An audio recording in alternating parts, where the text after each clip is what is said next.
यह कहानी ब्रह्म राक्षस की है, जिसे आप लोग जानते ही होंगे। उस राक्षस का नाम है ब्रह्म राक्षस। इस पर कई कहानियां बनाई जाती हैं और राक्षस के अनेक नाम होते हैं, जैसे कि पिशाच, राक्षस, डायन, चुड़ैल आदि बहुत से नाम होते हैं। तो चलो दोस्तों, मैं अपनी कहानी पर आता हूँ। हमारे गांव में एक ब्राह्मण रहता है जिनका नाम दुर्जन सिंह है। दुर्जन सिंह को लोग दुर्जन जी कहकर बुलाते हैं और उनके घर से कुछ ही दूरी पर एक खेत था। उस खेत में एक बहुत ही बड़ा बरगद का पेड़ था। वह बरगद का पेड़ बहुत ही पुराना था। कुछ समय के बाद उन्होंने उस खेत पर घर बनाने का सोचा, क्योंकि पहले वाला घर बहुत ही छोटा होने के कारण उन्होंने खेत पर घर बनाने का सोचा और उन्होंने उस बरगद के पेड़ को कटवाया और अपना घर बनवा लिया। कुछ दिन तो ठीक ठाक चला, पर कुछ दिन बाद दुर्जन जी बड़े परेशान रहने लगे और वो कभी पूजा करते और कभी पूजा नहीं करते। तो उनकी बीवी ने उनके बदले स्वभाव को देखकर पूछा कि तुम आजकल पूजा नहीं करते हो और आजकल बदले बदले से रहते हो और कभी कभी तो बच्चे को डांटते रहते हो,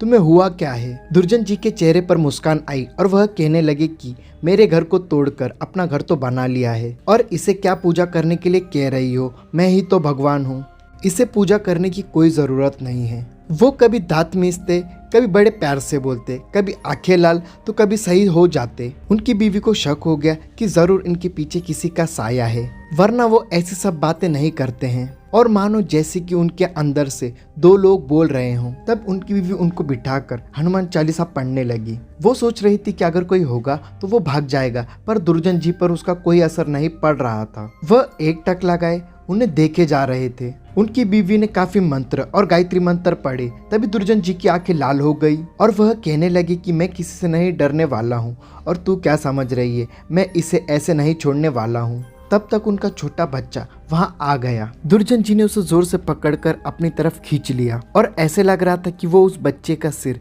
कच्चा ही चबा जाएंगे। तब उसकी मम्मी बोली, बच्चे को छोड़ दो, इसने तुम्हारा क्या बिगाड़ा है? दुर्जन जी की पत्नी ने अपने बच्चे को अपनी तरफ खींच लिया और उसने फिर पूछा, तुम कौन हो और मेरे पति के अंदर क्यों आए हो? आप हमसे क्या चाहते हो? आप हो कौन? तब उसने कहा कि अगर अपना भला चाहती हो तो बरगद के पेड़ लगाओ, जितना भी हो सके पेड़ लगाओ, फिर बताऊंगा कि मैं कौन हूँ और फिर मैं चला जाऊंगा। तब दुर्जन जी की बीवी ने 101 पेड़ बरगद के लगाए। एक दिन उसकी पत्नी ने देखा कि आज दुर्जन जी सुबह उठकर पूजा पाठ करके आ चुके हैं। तब दुर्जन जी के अंदर जो साया था उसने बोला कि मैं तुम्हारे पति को आज छोड़कर जा रहा हूँ, तुम सदा सुखी रहो, तुम्हारे आचार विचार बहुत अच्छे हैं। मैं ब्रह्म राक्षस हूँ, वैसे मैं किसी को नहीं छोड़ता और ना ही किसी से डरता हूँ। तुम्हारे पति ने मेरे बरगद के पेड़ को काट दिया था, जिस पर मैं हजारों सालों से रह रहा था। मुझे गुस्सा तो आया, पर मैं तुम्हारी अच्छाई के कारण मैं इन्हें छोड़कर जा रहा हूँ। और यह कहकर ब्रह्म राक्षस दुर्जन जी को छोड़कर चले गए और तब दुर्जन जी अचानक सही हो गए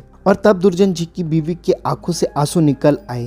तो दोस्तों, अगर बुरे के साथ अगर तुम अच्छा करोगे तो एक दिन वह भी अच्छा हो जाता है। वीडियो कैसी लगी? अगर वीडियो अच्छी लगी तो वीडियो को लाइक और चैनल को सब्सक्राइब कर लेना। मिलते हैं हमारे नेक्स्ट वीडियो में, तब तक के लिए बाय।